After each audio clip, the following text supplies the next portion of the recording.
We're all very human and fallible, and yet we live in a society that rewards pretending we're not fallible, or the range of acceptable fallibility is narrow.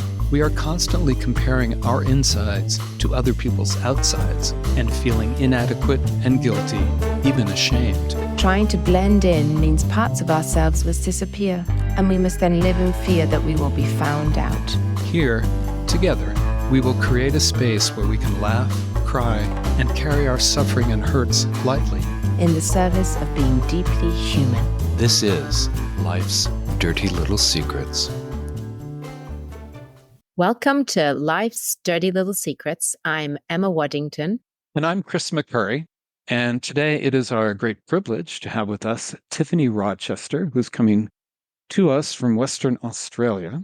Tiffany is a clinical psychologist and co-parenting coach, and she's the co-founder of Co-Parenting Companion to provide separated families with evidence-based, compassionate, collaborative solutions as an effective, accessible alternative to the traditional pathway of litigation. The first of its kind in Australia, Co-Parenting Companion is a coaching service to support separated parents to co-parent with simplicity and ease as they raise children in one family across two homes. Welcome, Tiffany.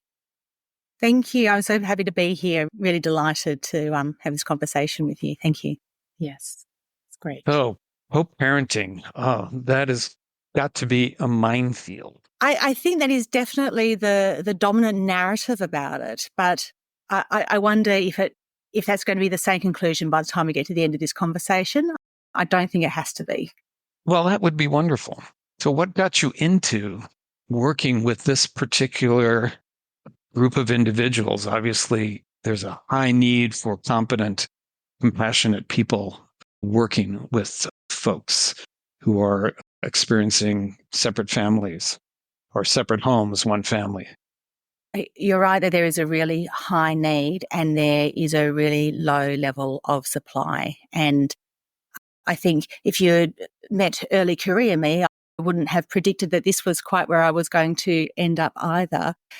Across my career, I've always been committed to the pointy end or the sticky end or the more complex end of family dynamics. And I think that was because of the way that I started my career was in a multi-systemic therapy program, and that was working with the families of repeat juvenile offenders. And I don't know, well, I think at that time, I thought it couldn't get much more complex than that.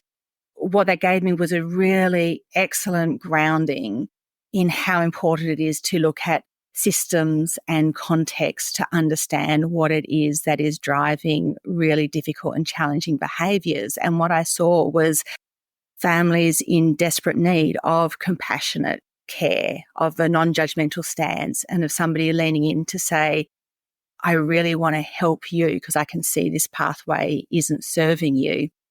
And I fell in love with working with the context and systems that way. As I've moved through my career, around a decade later, I started working with families who were caught in family court going through the litigation process. And the way that they would come into my practice was that they had been mandated to come and see me by a magistrate. They had been given the goals that they needed to work on in their therapy with me, and it was reportable. So I would send a report back to the magistrate about how these people were doing in the therapy process. None of those contingencies set up a really beautiful, safe zone to be able to do vulnerable work. And I was struck by how much this was way too late in the process, how much money people had already spent in legal fees instead of on holidays with their children, or not even holidays, just a general pleasant life with them. How many years had been lost in stress and turmoil because the answers that they had sought had been through an adversarial pathway, and there hadn't been an early intervention service saying, here, let me walk with you, let me help you get through this. So it was time to do something. It was time to take the science that we know works for shaping behaviour and helping people to have positive, healthy relationships and support these people in those early stages so that they could have that pathway as well. It is so thinking about cases that I've worked with and how they have sort of ended up in the courts, it would have been incredible to have someone like you early on in the process. And I think part of it is the lack of understanding that it is possible to do things differently, isn't it, really? It is. I think it's two things. I think one is the dominant narrative that we have around what separation looks like is one of estrangement and conflict. And that's played out over and over again. And we watch, networks of friends and family wrap around a person when they're going through a separation. And they do the loving and caring thing of, I'm with you, I'm on your team. But often what that looks like is, and I am no longer on theirs, and can then reinforce a narrative around conflict and estrangement. And then there's not good knowledge of alternative pathways. So we have a lot of people who desire to have a low conflict, amicable separation. They don't want to go down that legal pathway. In fact, we know that 70% of separating couples don't want to go down a litigation pathway. And so they reach what's referred to as a kitchen table negotiation, where they try and work it out on their own. And the difficulty with that is that they're there with all of their pain, all of their grief, all of their anger and hurt. It's incredibly painful when relationships end. And in all of that, they're taking the skills that they currently have, which might not be the best communication skills because they're in a dynamic of conflict. And that's what they're taking to try and figure this out in an amicable solution. It's so terribly unfair for them to feel this pressure that they need to do it on their own. But if they don't know that there's any other option than going down a legal pathway, you can really understand why they would give that a red hot go. And that's what I see is families who just don't know what else to do or where else to go. They don't know that there's other options available. And that's when they get stuck in these unworkable dynamics. Yes, and you're absolutely right. It's a time when they are struggling. There's a lot of grief and heartache. Perhaps there's even been betrayal. It's really hard to want to have a conversation with your partner. And then there's all the anxiety around children, and we have a lot of data coming out about the impact of separation on children, which increases the anxiety and the worry. And I think it escalates the emotion and ironically makes it all worse. Because if I'm right in saying that the research really points to the real damage or the real complexity for children is when they experience a lot of conflict. Even in couples that remain together, it's the conflict more than the separation per se, which hurts them the most. So, and people know this, right? We know this as adults, that we need to be mindful. And yet it's like creating more anxiety because, we can't have conflict. And so we get more upset and more worried. And that just floods us with emotion and makes us even less effective when it comes to these conversations.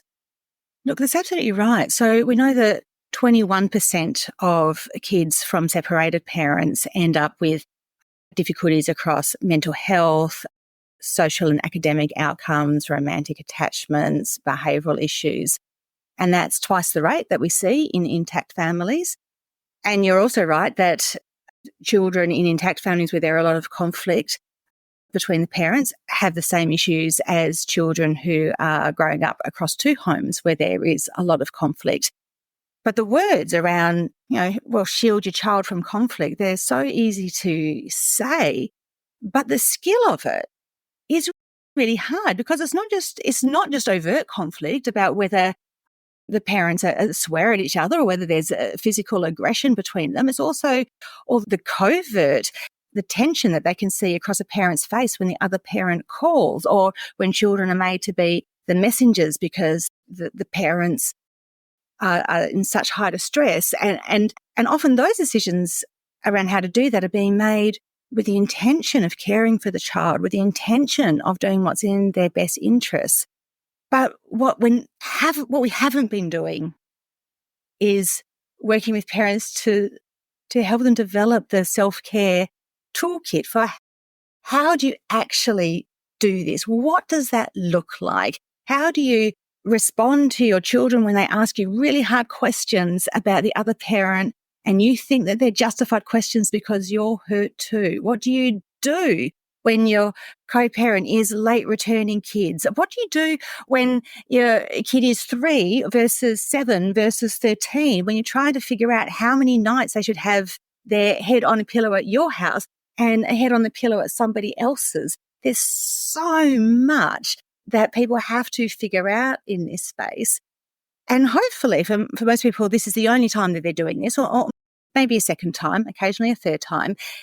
People who are separating are not experts in separation. And so often, not only is it that it's difficult to know the how in the shielding children from conflict part, it's also really difficult to intuit what is in the best interest. How do we step this through? And what I'd want to say to anyone listening is you're not supposed to know. Like, you're not supposed to have this in the back of your head just in case your relationship breaks down.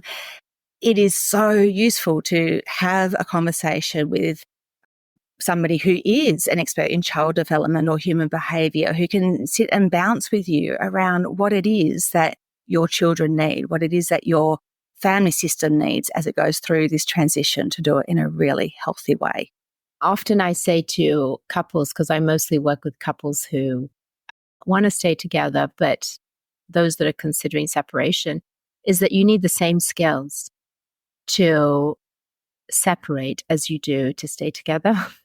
As in our ability to treat each other respectfully and kindly, to listen, to consider our partner's perspective, to be influenced by our partner's perspective, sort of continues even when we separate.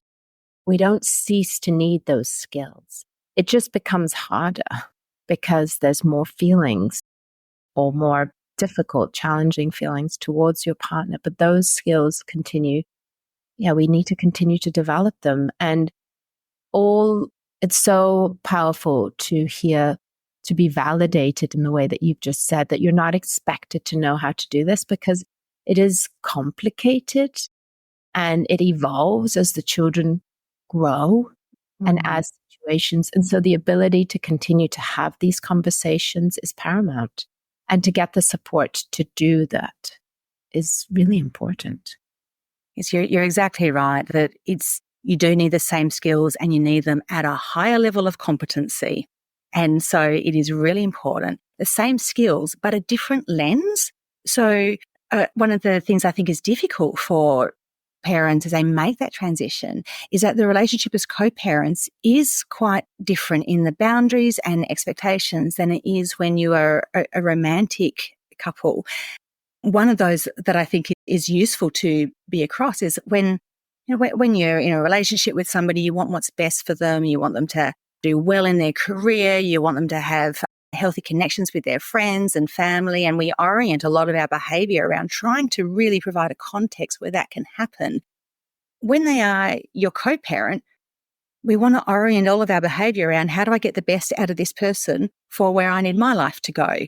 So rather than looking at their broader perspective, we're looking at what do I need from them for our children to thrive and for my life to thrive. It's a different, so same skill set, but a different lens, which takes a lot of the pressure off where some of the conflict ruptures can happen. And it also makes it clearer around which boundaries do you need to hold with a co-parent? What level of involvement do you need to have in the various steps in their life? And which ones are you now allowed to give yourself permission to care less about, to let them do things their own way and to seek their own information sources, their own support sources around those. Agreed. And as I'm listening to you, I'm thinking about some of the challenges that might arise emotionally for an individual if there has been, betrayal or a lot of hurt, that it's really important that they get help for that. Because being able to have these conversations, navigate the world of co-parenting I talk to my couples and I call them Jedi skills. Like these are real Jedi skills, and that we need to be in a good place to be able to have those conversations.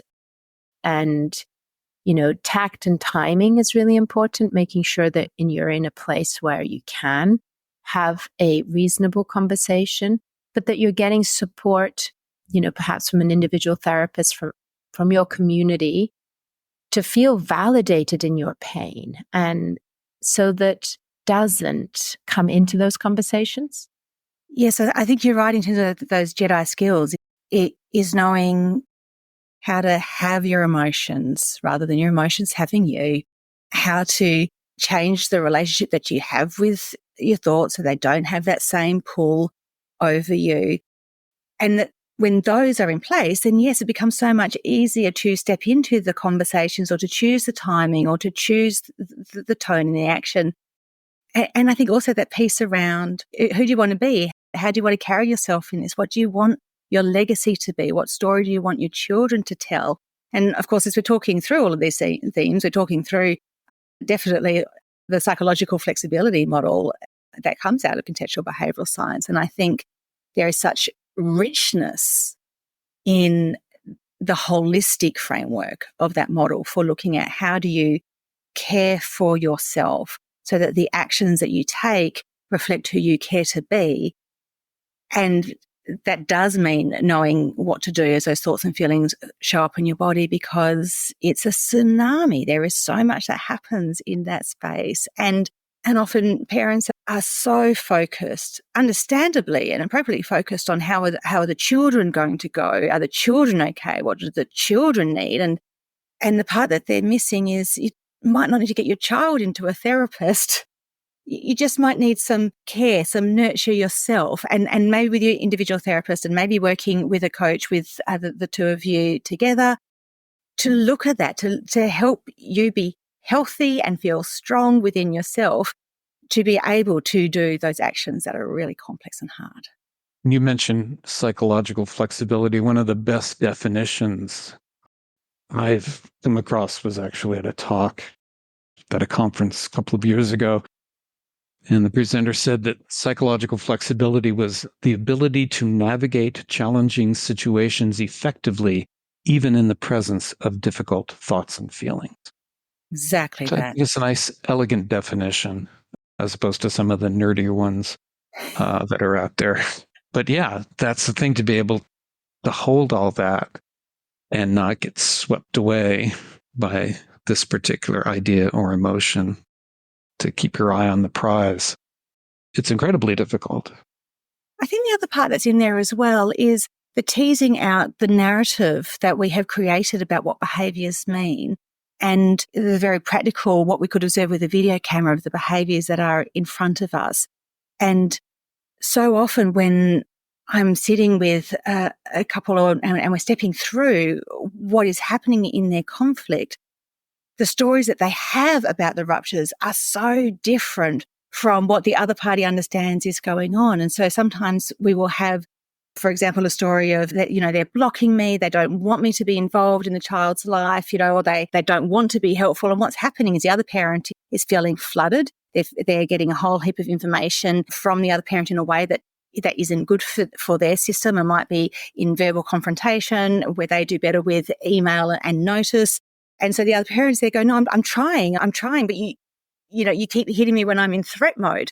And so even being able to just step away from this is the story I have and get down into this is the behavior that I see is such a powerful tool.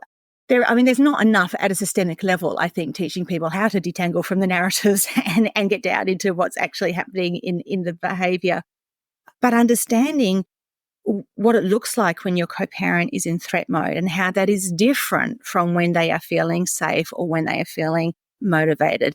Knowing how to soothe your co-parent when they're in threat mode, and that doesn't mean acquiescing to them or lying down and being a doormat, which is often the polarity that people have in their mind that it means, so that they can calm their co-parent, bring their defenses down in order to look at where is our shared value in this space. where do we have similar aspirations for what we're trying to achieve, and how can we work together to do that? Well, when people get stressed, they get very binary, Absolutely. and they get very all or none, and it's really hard to extricate yourself from that. It takes a lot of mindfulness. And also something you're touching on is one of my favorite topics is mentalizing, the concept of sort of interpersonal mindfulness, where you're thinking about the other person, thinking about you, you're thinking about their intentions. And that tends to go out the window when we get stressed because, it's all about me. We essentially become 4-year-olds. We become highly egocentric, very rigid, very binary. Yeah, we do. And that's absolutely geared around that evolutionary wiring that we have, that when we're in that zone, we think we're fighting, if we feel across our whole body, like we're fighting for our lives, we're fighting for survival. And things need to be black and white when we're fighting for survival. I've often thought with my own children, when they are feeling frightened or scared, in my head, there's this narrative of, why do you have to be so ugly when you're scared? Like it'd be so much easier to lean in being compassionate and kind if you could just be pretty when you're uncomfortable. It doesn't work that way. And so knowing that that is not the best place to have a negotiation, that is not the best time to come up with new solutions because the person is in that binary space. They can't hear them. They're not open to them.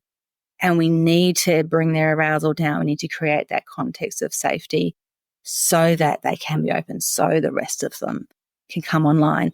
And of course, because we're looking at people going through their darkest days often, they've been spending way more time in their threat zone with each other. And so they can also have this enduring narrative that this is their true colours or this is who they really are. But what they've actually seen is this is who they are under chronic stress and chronic threat mode.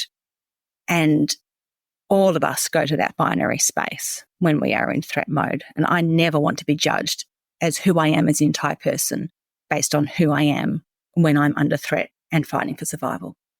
That's so powerful. And I'm thinking of a previous conversation we had a couple of days ago on the secret power of disagreements. Yael, who was on the podcast, talked about, a real shift of mindset when we're in a disagreement, how, the habitual, this regression, just seeing our perspective and really getting really fused with our version of the world and our version of this person who is now a threat. And that really in those moments, our perception is very limited. And like you said, Chris, it's regress. We regress in those moments and we're very binary. And what you said, that I don't want to be defined by the way I am when I'm in this regress state, is so true. How do you help couples, partners in those moments to change their mindset? What are the steps, or what do you help them see? Because that is such a sticky, tight place for many. Yes, it is. And we don't want to be trying to do the intervention right there in that moment when all of that is present. And particularly because also so many of our memories are encoded with emotion. So when that emotion is really high and hard, all of the perception that's available to us is around every negative moment that taps into with that person and across our history. If I'm with two people together and we're in a coaching session and we're looking at something that is a tricky moment between them, sometimes what we'll look at is, what is the kindest way that you could consider their behaviour? What is the kindest interpretation we could give here? And definitely generating multiple hypotheses. So like, yes, you could be right. They could be doing this to just make your life a living hell and because they really hate you and that's all they think about all the time. Or it could be that they're really stressed. Or it could be that they didn't realise you needed that piece of information when you did. Or it could be this or this. What is the kindest interpretation? Knowing that we don't need to chase whether or not that interpretation is true or accurate, but looking for, if I choose that interpretation, what does that make available for me? And usually what that makes available is a softening or a compassion or a kindness. It opens up a space to respond in a way that is more aligned with who they care to be and less aligned with escalating conflict. The way, though, that I've set up a lot of how we do things at Co-Parenting Companion is one of our programs is our Co-Parenting Intensive Reset.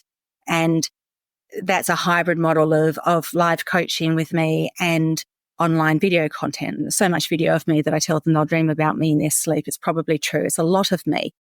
But it's very deliberate to provide the content in that way. One of them is because it makes it far more affordable and accessible that families who are trying to figure out, especially in this massive cost of living crisis that we have right now, it means that it makes it a far more affordable program because it's not relying on me to have to be physically present to deliver every part of it.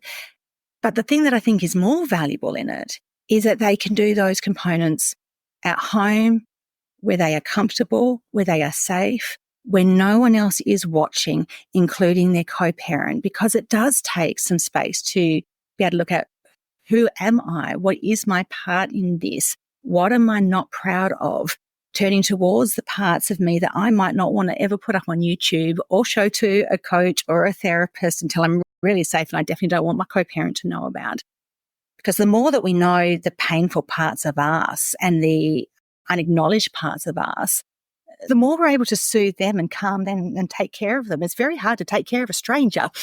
And often these emotions have been so scary, they are treated like strangers and they're not understood, they're not heard. And so they get louder and louder and louder. So we get to do that part of actually understanding who we are and what shapes us. And then the next part, which actually gets to your question, I promise I haven't lost track of it, Emma, around looking at how do you soothe that? How do you bring in a compassionate approach, a stance towards those feelings? How do you help them to be there and be less hurtful for you as you have them? When you have those thoughts that are shooting around in your mind, looking at how do you diffuse from them? So how do we play with them in a way that is different?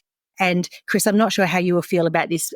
There's a lot of AI options that I include in there as well, because as technology evolves, like how wonderful to be able to bring that in as a hack. So we look at a lot of ways to use ChatGPT to simplify the message that you might have gotten in an email from a co-parent, or to take those words and pop them into a limerick or put it into iambic pentameter, or help you then formulate a response that is kind and firm and holds boundaries and is respectful, so that you don't have to spend hours crafting that yourself, so that we can have this space of, I feel triggered, then I've got these skills that I can quickly pop in to reduce my sense of trigger. And then I've got this next toolbox that I can use to quickly respond in a way that is values consistent, so that then I can get back to the rest of my life that I'm living apart from this person, that I can be present with my kids, that I can be present with my family and friends, because this part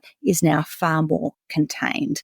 So a lot of practical skills, and jeepers, it is easier to learn those on your own in a supported environment, coming back to the coaching calls to then check out like which parts of that have you got, which parts are hard, which parts do you not know quite how to apply to your exact circumstance. The other thing that we have available within that then is the option between individual one-to-one coaching, but my preferred way of working with people is in our group coaching program, because then there's also that connection to other like-minded co-parents, people who are having the same difficulties, who are having the same struggles, and who have the same vision and mindset of creating that one family across two homes, of being amicable, of making collaborative co-parenting the dominant narrative. And at the moment, they're counterculture. But by the time we're done, it's not going to be. So empowering, isn't it? The message that I'm hearing is that even when we separate in a place where there's a lot of pain and struggle, we can still separate amicably. Like there is a process by which that can happen. It is a process, and there are lots of pieces to it, but it is possible. And it's in the service of our own well-being as well as the well-being of our children, and of potentially having like you said, one family what I see when I work with single parents who have separated in not very amicable ways is how much loneliness there is. Yes. It's a very lonely place to separate and not be able to rely on a co-parent. So to recognize that this process is important for you as a parent as well as your child, I think that's really key, because it doesn't have to be this hard. Even when terrible things have happened, it doesn't need to be this hard. And it's worth spending time working with someone like yourself, Tiffany, and getting the right resources, because it is possible. And like you said right at the beginning, I think that you're absolutely right. We are so tribalistic humans that we will gather our army, our tribe. And inherent in that, it's an us versus them. It's, me and my community are supporting my perspective, validating me, and reinforcing this sometimes binary approach, which can be incredibly painful and unhelpful. Even though in the short term, it helps us feel seen and understood, in the long term, it leads to a more adversarial relationship with your ex-partner and your co-parent, and ultimately makes it much harder for you to be not just a parent, but just to exist, really. And that's process that you were describing of using AI. We had a conversation with Diana Hill just yesterday about wise effort and the idea that we should think about what we put our energy into so that we're not depleted. And I was talking to a client who is a solo parent because of the way the separation went, and talking to her about how limited resources and where she puts her energy in. Yes. And you're absolutely right. A lot of energy goes into how I'm going to respond to my partner or my ex-partner, how I'm going to make sure they understand how hard it is and how unreasonable they are. That takes a lot of energy. And that just don't have a lot of, because when we're solo parenting, it takes a lot to do that and to look after ourselves and to ensure that we have lots of different pieces working in our life. So I love that idea of how we allocate resources using AI. That's phenomenal. I hadn't thought of that, but it makes complete sense. Let's reduce the load on ourselves and at the same time become more skillful. It's so important, I think, to know that exactly that unhealthy relationships can end in really healthy ways. And I love that concept that you spoke to around wise effort. And then that example that you gave that is so common about, I want them to take responsibility. I want them to understand how terrible they've been. I want them held to account.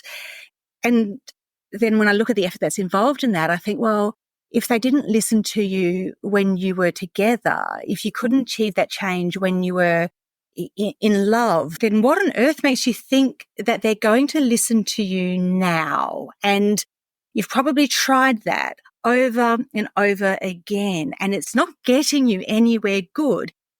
So looking at that different lens that I spoke about earlier, then we want to look at instead, what's the behavior change that you want to see? Because it's likely that the strategy of trying to get them to take responsibility and admit how terrible they are is not getting you closer to the behavior you actually want from them to make your life easier.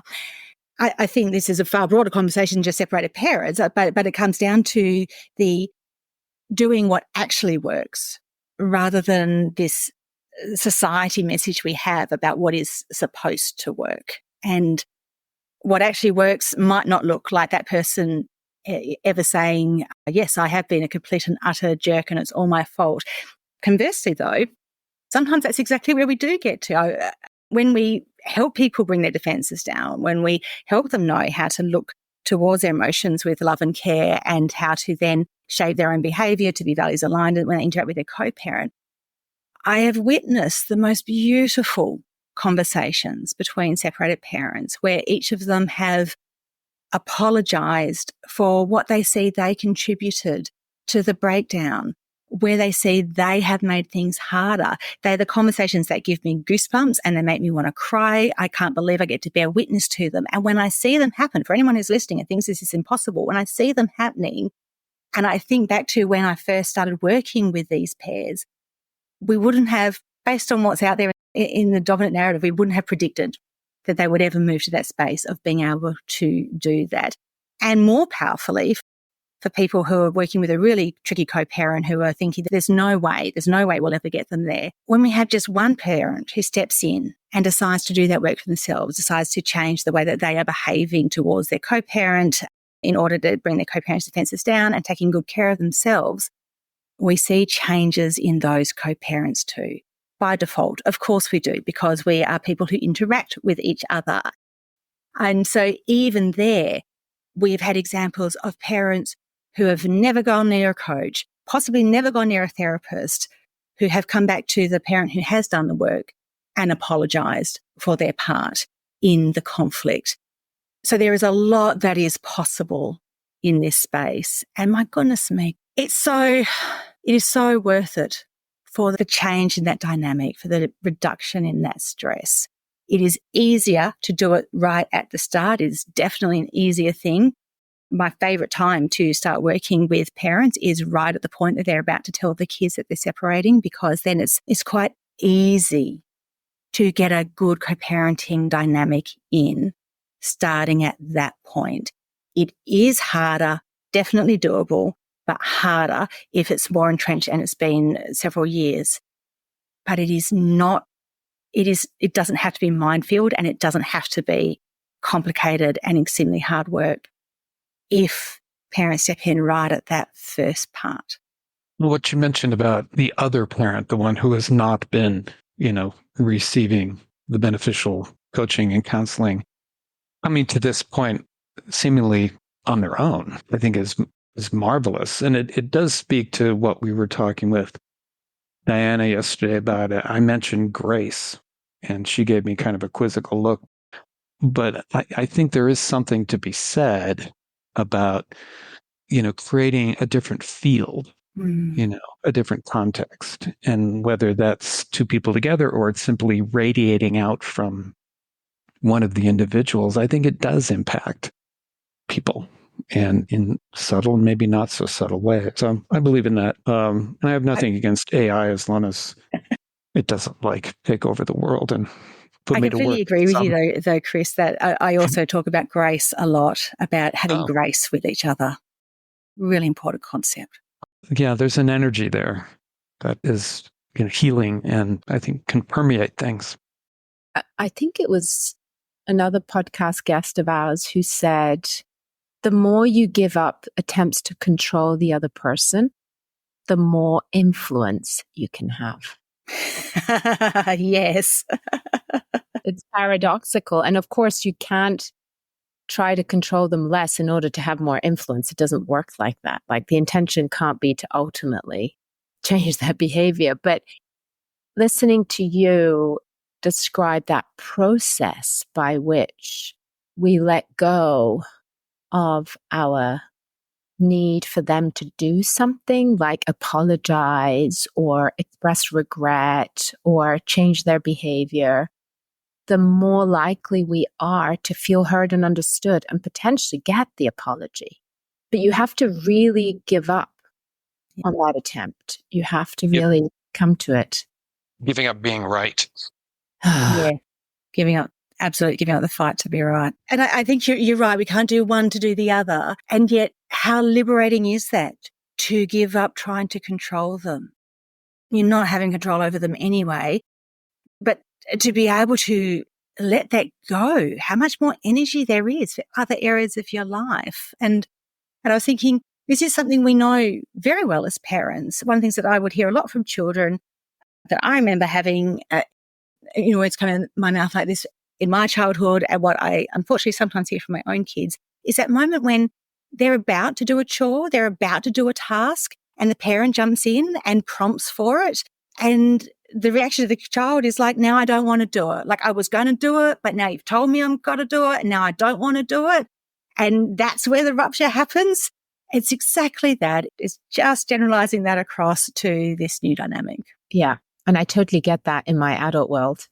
And to be honest, it's not just children. I agree. There's something about, being seen that's so important in that, right? And if people jump in and tell us what to do, they take away our autonomy. I refer to it often as the rage against the machine button. Well, it's reactance is the psychological term, and it shows up a lot in healthcare. You need to stop smoking, and the patient goes off and smokes 3 packs that day simply because they were told they can't do it anymore. And we certainly see that in a lot of the stock standard co-parenting courses. They are full of do this, don't do that, do this, don't do that. And they are condescending and they are patronizing. The parents that I serve don't need to be told to work in the best interests of their children. That is exactly what they're trying to do. That drives every part of them. That is not the problem. The problem is, how on earth do I do that when my heart is hurting, when my world is split in two, when I don't want my children to be away from me, and when I have no idea how I'm going to make these finances work? That is the part that we need, not what do you do, but oh my goodness me, how?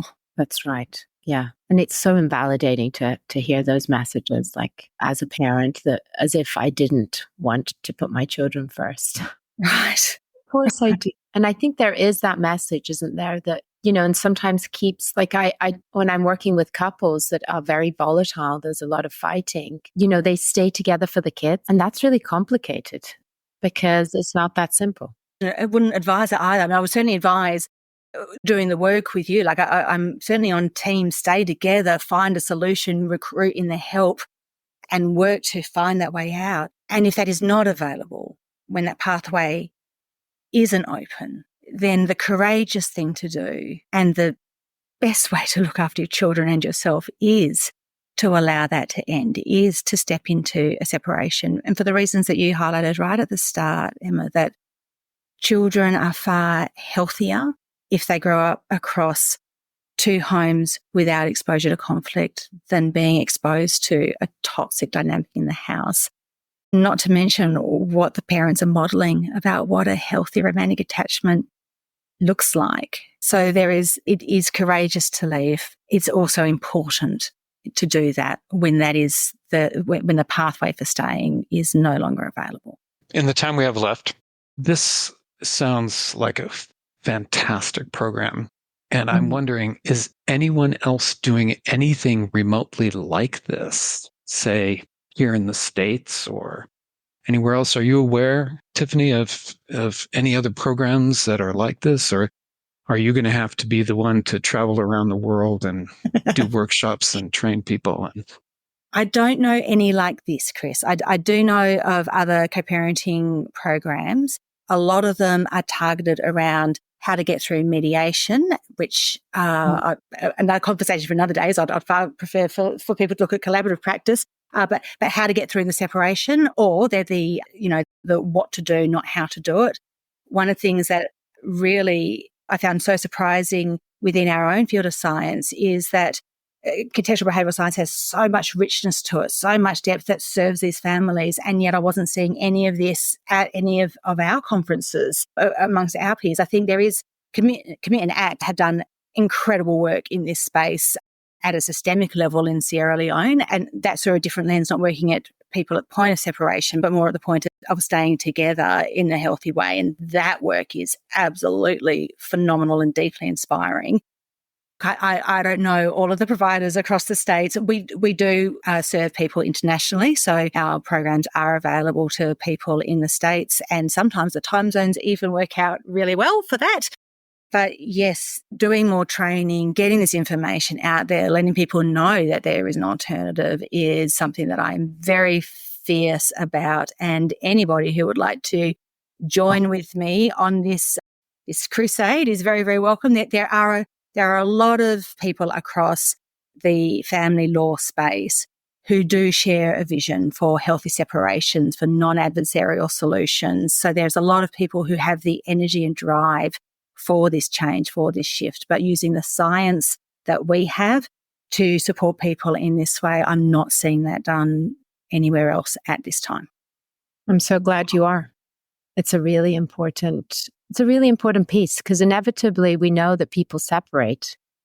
Like, we can't pretend that's not happening. In fact, I often see people that should have separated a while back.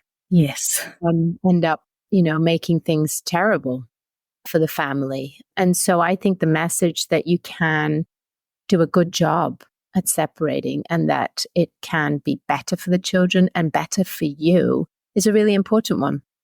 Because, like you said, it is the most courageous choice sometimes. We will put your website in the show notes for this episode. And if you think of any other resources that might be useful that we could put in there as well, please send us to us, and we'll put whatever we can there. But this has been marvelous. It's awesome. Thank you so much for the opportunity to have this conversation. I work with the most beautiful parents, and the work that we do lights me up completely. They are the most beautiful people doing the hardest work in their darkest days, and to be able to let other people know that there are options available for them is deeply important to me. So thank you so much for inviting me to be your guest. Thank you. Thank you. And thank you for all that you do. Thanks so much for tuning into the Life's Dirty Little Secrets podcast. If you have any feedback for us or secrets for future episodes, you can email us at lifesdirtylittlesecretspodcast@gmail.com. Be sure to follow us on Instagram at Life's Dirty Little Secrets or on Facebook at Life's Dirty Little Secrets Podcast. We invite you to follow, rate, and review us on wherever you listen to this podcast. It is the best way to get our podcast out in front of new listeners. We'll be back in a couple of weeks with more. See you then.